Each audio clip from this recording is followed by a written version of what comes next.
Greetings and bienvenue, MITZU. Thank you for returning to this broadcast. And welcome to new viewers joining us for the first time. If you like a video, then feel free to subscribe. So, to begin, this story happened back in 2018. I arrived in this small, rural town near Cape May, New Jersey. The company I was working for at the time was sending me out to go door to door, advertising cable and Wi-Fi that they wanted me to sell. I was getting weird vibes all throughout the day, as the town itself was very small and a bit creepy, with people staring at me or giving me the cold shoulder for the entire day. It seemed like a lot of the townsfolk that I encountered that day were on edge, and it was a weird, tense atmosphere that I shrugged off, as people are weird all the time. I continued doing my job, chugging a Red Bull to keep me going, which didn't affect me at all, surprisingly. Besides the weird atmosphere, the scenery was actually quite pretty once you got off the main road. I had to stop at different streets and somewhere in the woods on long and seemingly beautiful endless roads. It was quite scenic. Just before sunset, I was scheduled to visit a few houses on a small peninsula. To get to this peninsula, you had to go down a very long road, past a summer camp area, past a trailer park, past the woods, and then you finally find yourself in a small open area with a bay marsh, a couple small expensive houses, and shore access. The houses were so close to the water it seemed to be a code violation, but I'm sure they were built to withstand storms since they looked so expensive. Every house had its own theme, and the area was mostly deserted. Only one house had someone inside, whom I had talked to after knocking on his door. I was so distracted looking at the houses and scenery that I didn't notice how fast sunset was approaching. I came to the realization that I should start heading back, to avoid being alone on that long deserted pathway in the woods. As a smaller female, I'm never comfortable after dark in isolated places, especially without cell service. I was making my way down the path, so far so good, as it wasn't completely dark yet. As I approached the wooded area of the road, I was walking a bit faster since there were no streetlights and the sunlight was rapidly disappearing. As I walked at a decently fast pace, I noticed something. The woods were eerily quiet. All the life that I was hearing before was gone. No crickets, no birds, just pure silence. I stopped in my tracks and got chills down my spine as I felt the feeling that I was being watched. I looked around the dark woods for any sudden movements, and then, like clockwork, something up ahead made its way out of the tree line. It looked to be some type of large animal. My brain went into overdrive analyzing whatever this animal was. Was it a bear? A dog? No. It looked like a large dog. But dogs don't get this big. Though I was intimidated by its large size, whatever it was hadn't noticed me. Even though I was scared, I also didn't want to walk back and go into that one man's house. As a woman, I would rather take my chances with a wild animal than be alone with a man I don't know in a deserted holiday neighborhood. Suddenly, as I was thinking this, the large animal in the distance finally noticed my presence. It was observing me, not entirely sure of what to do with me. There wasn't enough light anymore for me to see the animal's face, but I felt unusually frightened. Whatever I was looking at was definitely too big to be a black bear, with a shoulder height of at least 5 feet on all fours, which is comparable in size to a brown bear. The mass of this creature was extensive, as the outline of what I could see looked like a wolf on steroids. It was very muscular. I also noticed that the outline of its face was very similar to that of a German shepherd or a wolf, as it had perked ears and a long snout. In the heat of the moment, I could only hear the sound of my heart palpitating as fear and adrenaline started to crawl their way into my bloodstream. It felt as if time stood still, and then it dawned on me. What I was looking at wasn't a normal animal, and it was simply too big to be any animal that I could recognize from New Jersey's catalog of fauna. And, if it wanted to attack me, I would be powerless against it. It was simply too big. Though, to calm myself down, I threw out the idea that this creature was out of the ordinary because I felt like this could be rationalized somehow. I made my brain go back to the idea of this being maybe a large dog or coyote. I also did not believe in cryptids, and was completely unaware of what size coyotes are supposed to be, so I made a quick decision. Realizing that this could very well be a life or death situation, I came to the conclusion that this very large dog-like creature was probably a skittish coyote that I could scare off, at least temporarily, to calm down my nerves. What other choice did I have? The longer I kept standing there, the more aggressive I might come across to this animal, and I didn't want it to get territorial or get the idea that I was easy prey. So, I decided I would make the most hideous, loud, confusing, and startling scream, howl I could muster and just sprint the rest of the way. After I screeched this hideous sound out of my body as hard as I could, the animal quickly changed its body language to defensive, but then it quickly changed its mind to deciding I wasn't worth a fight as it ran a decent distance into the woods, not too far though. I decided to sprint as fast as I could past that area, and beyond. I sprinted until I reached the end of the road, and noticed there was a summer camp area with streetlights near me. I rested on top of a table there, out of breath and feeling my heart pound out of my chest. However, I was still very shaken up and still felt like I was being watched. I kept my eyes on the tree line. My eyes were darting around, looking for any sign this animal was still there. Once I felt like the coast was clear, I located the next house I was scheduled to visit, and I quickly made my way over. I met a nice family who ended up buying cable from me, and I told them what had happened to me that night and how I was treated by the locals. The lady of the family, who I presumed to be the mother, said, I don't know why they sent you out here alone. These woods are dangerous after dark, and there are creepy people who live around here. The impression she was giving me was that there were animal encounters she couldn't explain and that there were lots of ex-convicts in the area, and people who should have been arrested but haven't been. She was equally concerned about the people as she was about the animals around this place. This gave me goosebumps. How many times today could my life have been taken? They were extremely concerned for my safety and told me to contact my team leader so I could get picked up. They said they didn't want me to go outside again, and that I should call it quits for the night and not make it to any other houses. To this day, I still have no idea what creature I had encountered. There are strange things in the woods, things people don't speak about or cover up. I felt like the townsfolk of that town knew something about what I encountered. So, the weird creature I encountered in those woods, let's never meet again. So, this is a second-hand account, coming from a close friend who has given me no reason to doubt them. Main event.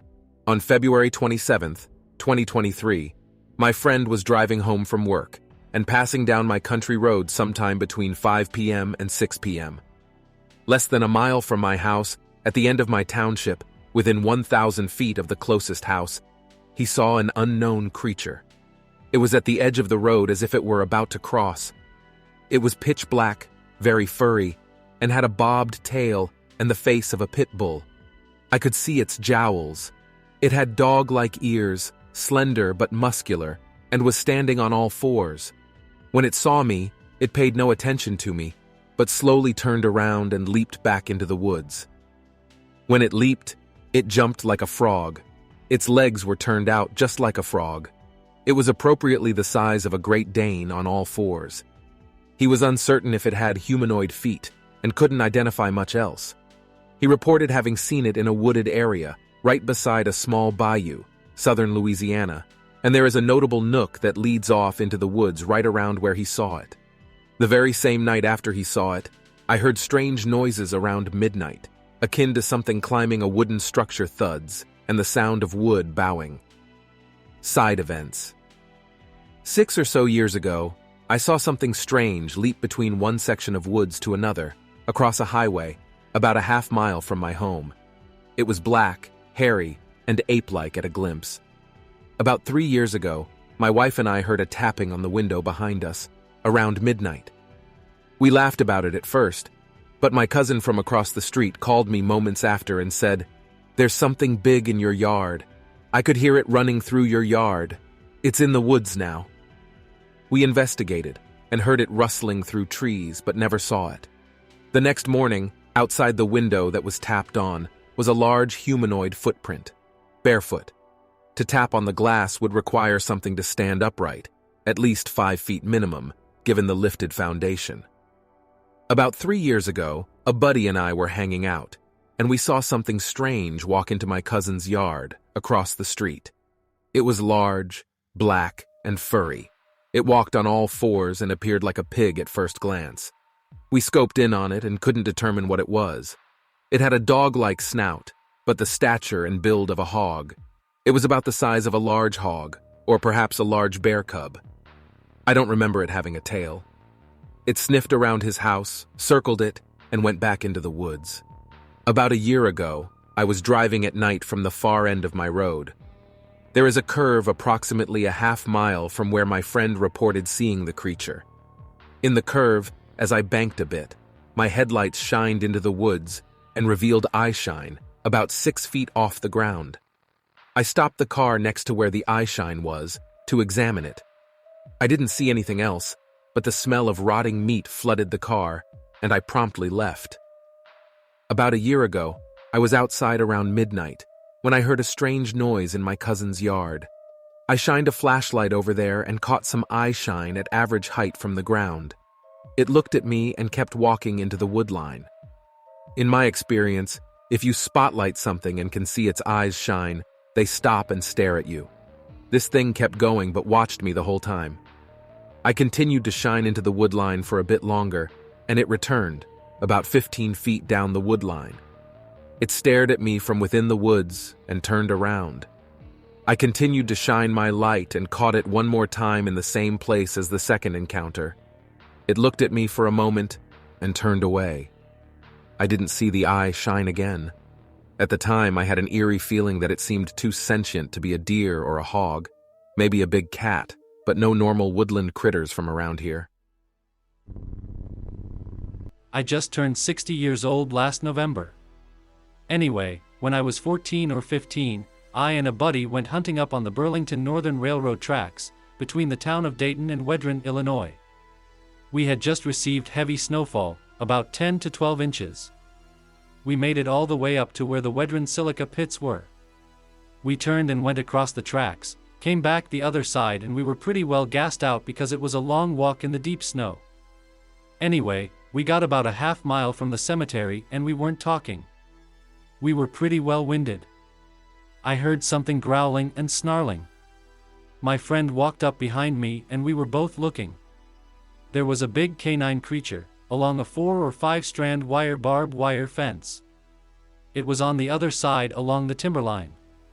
There was a big orange moon coming up on the east side of the Fox River. The river runs north and south. Anyway, it moved toward the edge of the fence. I had a 20-gauge single shot and I think Jimmy had a 12-gauge single shot. I had mine cocked and I imagine he had his cocked too. Then as it reached the fence it stood up and it was standing about 4 or 5 feet over the top of the fence. It was huge and terrifying. It had red eyes. It was just as red as it could be, and it wasn't from the moonlight because the moon was still on the east side of the river coming up. We took off. We usually cut down to the east side of the cemetery and went down through the woods back to the Burlington Northern Track, but we were too scared to go that way. So we went around the cemetery on the west side and went all the way to his house. His dad and his buddies were down in the basement where they were playing cards. We ran down there and told them what had happened to us, and they didn't believe us at all. It was absolutely terrifying. I was driving home on an isolated road through a mountainous area. It was late and dark and I honestly couldn't have told you exactly where I was. All I knew was that I was in Tioga County, Pennsylvania, and that I needed to stay on the road I was on until I finally left the state and hit my home territory in New York. I was in and out of a daydream state. You know how it is when you're exhausted and trying to push on. I was so exhausted that even the caffeine wasn't giving me what I needed, and I was too cheap to spend the money on a hotel. However, when I was approaching a curve, this is where my story occurs. My headlights lit up something that looked like a person except almost double if not triple in size. I had to swerve to avoid it, and I sure as hell woke up from that. I wasn't sure if I had clipped him or her, but my car started sliding and went into a ditch. The first thing I did was get out to make sure that I hadn't just hit somebody. I was thinking, why would there be somebody out here in the middle of nowhere wearing all black? There was no one around, and I was pretty sure that there had been somebody on the road. I was certain of it. My car was good and stuck. The tires wouldn't grip the mud. I didn't want to call for a tow truck, but it was looking like my only option. I sat in my car and tried phoning out when I was sure I had seen movement. I was hoping it was someone willing to help me, but then thought it was just my exhaustion playing tricks on me. I shook my head, wondering if it would be a good idea just to sleep right there in the ditch and wait for the tow truck. Then it started to rain heavily. I was really tired, and the sound of the rain wasn't helping me stay awake. Then the thoughts of sleep were suddenly gone when the driver's side window was blocked by the drenched furry body of something very large. It was walking on 2 legs, but there was no way that this was a human. It stopped, then peered into the window. It was so ugly and evil looking that it's the only description that I feel is even appropriate. It was pointing its long wolf-like snout right at me and baring its teeth in a menacing grin, like it was smiling at me as if it was happy that I was trapped in this little metal enclosure. Those long yellow fangs. The worst part was its eyes. There was no soul in them, but they had a supernatural glow. It then ran its claw on my window, which made a scratching sound. It was so sadistic, so evil. It maintained a stare and a grin like it was letting me know that there was no way I could run. I then noticed another wolf-like creature come out from the downpour, and then another. I don't know how many there were, but I was paralyzed with fear. It seemed like forever, though it was only a matter of seconds. But then they instantly disappeared. I looked around hoping that they were gone, and then I wondered why they took off. I soon found out. A pickup truck pulled up behind me. The old man stepped out, walked up to my driver's side window, and volunteered to pull me out of the ditch. He looked at me and asked if I was all right. I didn't tell him what I had seen. He hooked a chain to my car and quickly pulled it out of the ditch. I thanked him profusely and offered to pay him for his trouble. He refused any payment. I then felt comfortable enough to tell him what had happened to me and that I had never seen anything like it before. After I described what I had seen, he got a strange look on his face, almost like he had heard this before. I asked him questions, but he was very dismissive. I was positive that he was aware of the beasts. That was in November 2020. I'll never forget it. I can only imagine what may have happened to me if that old man had not come to my rescue. I'm a rancher in Oklahoma. Feral hogs are a problem in this area. I live north of the Red River on the Oklahoma side, close to West Cache Creek. One night a friend called me to go pigs hunting with them on one of his friend's fields that is getting destroyed by pigs. Here in Oklahoma it is legal to hunt pigs and coyotes with thermal scopes. Feral pigs are mainly active at night. We rode by the river, then walked possibly 150 yards and set up behind a fallen log. We sat and waited. It was a beautiful calm night and moonlight made visibility excellent even without the thermal. After maybe 30 minutes we heard this screaming. It was very loud. We looked at each other, thinking it was a possible cougar but couldn't tell exactly where it came from. When we heard a pig squeal to our right, in my head I was thinking a big cat caught a pig. I looked through my thermal. I froze. An 8 to 10 feet tall creature had this pig in its hands. It wasn't a small pig, maybe 200 to 250 pounds, and it was squealing and fighting the strength and size of this thing. It was amazing. It had a long beard, dog-like snout, and was hairy. But in my thermal the images are white, so as far as the color I'm not sure. As I was watching this thing, it literally ripped the pig in half with its bare hands, like a sheet of paper, and threw it on the ground. It started walking towards us. I nearly crapped myself. I literally froze. I couldn't pull the trigger. In my mind, I was telling my hand to pull the trigger, but I physically couldn't. Then, all of a sudden, a massive log, maybe 30 feet long, 2 to 3 foot round, flew over the top of us. I jumped up and ran. My buddy was right behind me. We got in my ATV. I started it and held my foot to the floor. We were traveling about 60 miles per hour. It'll run 80 miles per hour, but I don't believe it was at top speed yet. We busted through the gate to the pasture. I didn't even have a thought of getting out and opening it. We hit a ditch and went airborne and started to do a front roll, thinking this is going to hurt. The next thing I remember, we were sitting still, not moving and not hurt. We were sitting next to my pickup and trailer. What the hell? We loaded it up and went to his house in silence. Not a word was said. We pulled up to his house.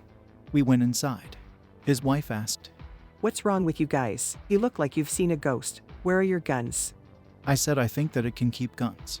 I never even realized our guns were left laying by the stump, but I didn't care. I was glad to be out of there. I live about 40 miles from him. Now, this is the creepiest part. When I parked the truck and walked to my front door, I noticed something in my yard. About 20 yards from the front door is that rifle I left down at the river. Holy crap. That thing knows where I live. It's 40 miles away. Nothing has happened since then, but I don't go out at dark unless I absolutely have to, and haven't been back to that creek or river since. And I don't plan to. But I do feel something unnatural saved us that night. I got a little story to share with y'all. Me and my buddy are riding around some back roads in rural Tennessee at like 3 in the morning. Neither of us have really ever had any paranormal experiences.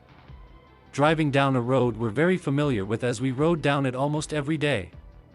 Something appears out of nowhere in front of his car. It's a Dogman.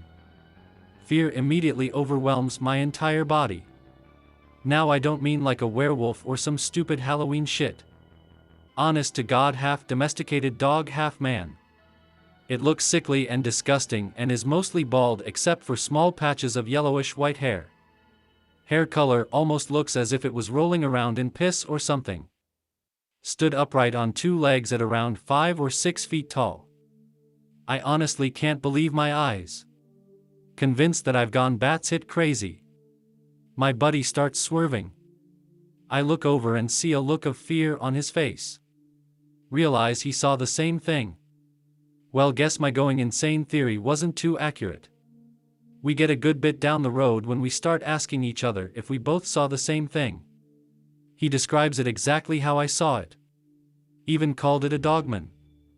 Now, there are no urban legends or cryptid sightings in my area, and I can assure you neither of us had ever even thought the word dogman till that night. Obviously, we're both very concerned, but we just go back to his house and try to get some sleep. Never saw the dogman again, nor have we really talked about it. Hey/X/ I don't really know what the procedure is on this board, but I just had a scary experience happen to me and my mates. I'm from /K/ by the way.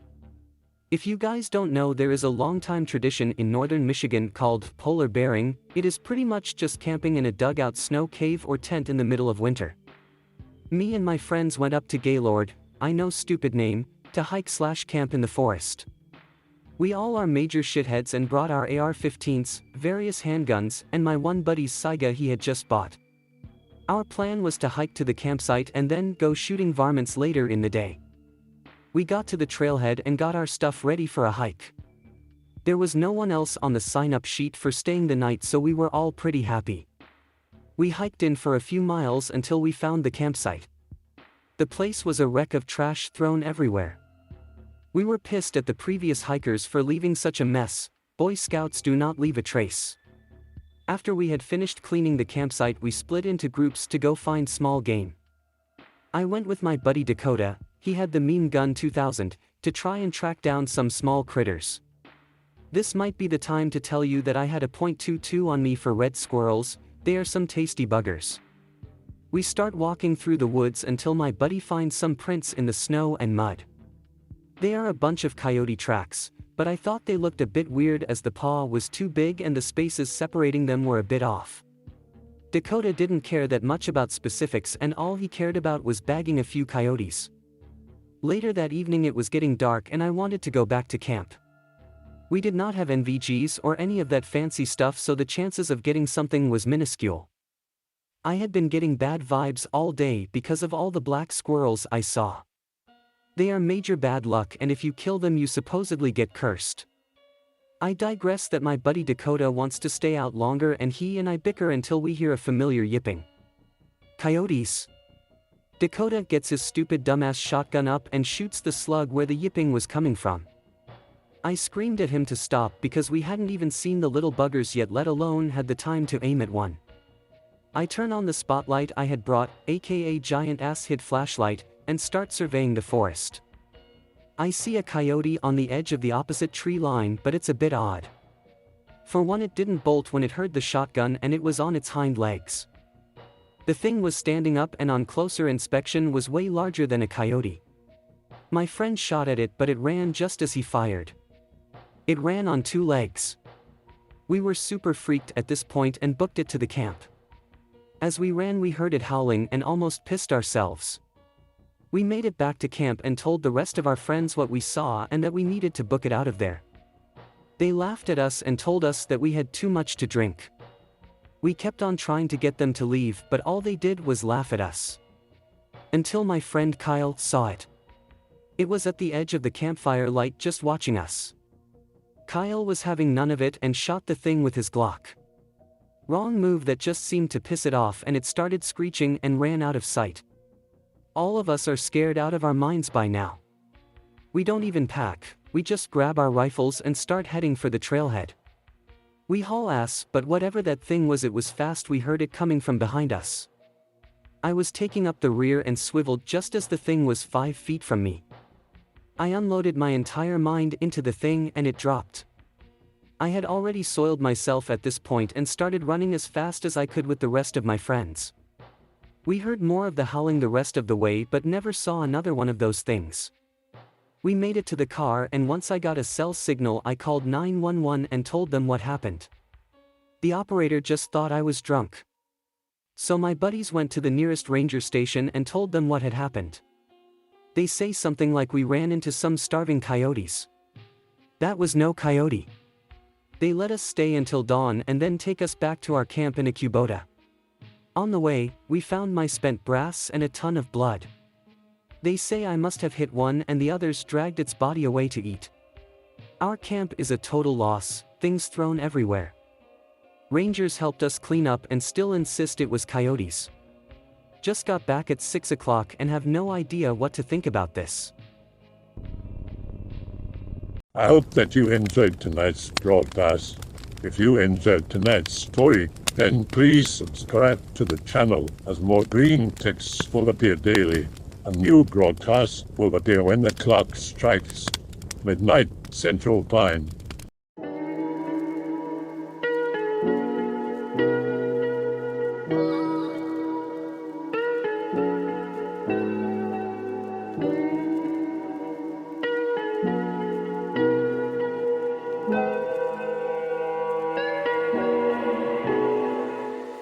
Remember to check out the Odyssey page in the description for a second archive of the channel's videos.